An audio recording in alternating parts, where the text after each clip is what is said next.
দেখেন কি বলে শুনেন। জামাতে নারী কর্মীদেরকে আমি জিজ্ঞাসা করি, তোমরা যে এই যে জামাতে গিয়ে ঢুকছো ইসলাম কায়েমের নামে, এটা একটা রেপিস্টের দল, এটা একটা ধর্ষকদের দল। এবং দেশে যদি অমানুষের তালিকা করা হয়, 1 নম্বরে থাকবে আমতারেক, জামাত শিবির রেপিস্টের দল। মহিলারা ভুল করতেছে জামাত শিবিরে আসার জন্য।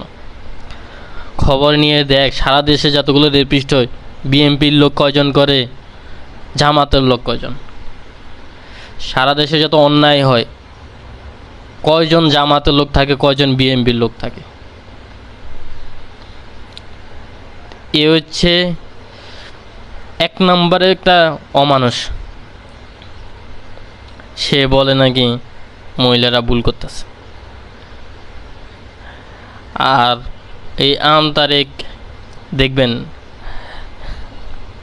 একটা সময় আওয়ামী লীগের বিরুদ্ধে বলতো, যেহেতু জামাত হচ্ছে দেশের সবচেয়ে নিপীড়িত দল।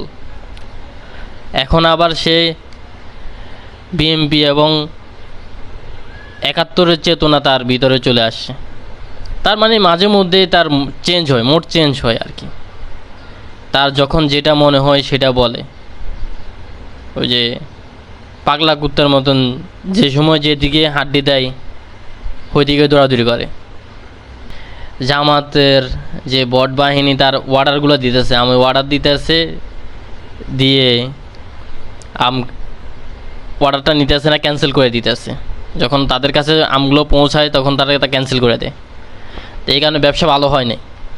ব্যবসা ভালো হয় নাই দেখে এখন এসে উল্টাপাল্টা কথা বলতেছে। সবাই ভালো থাকবেন, ভালো লাগলে ভিডিওটা শেয়ার করে দিবেন।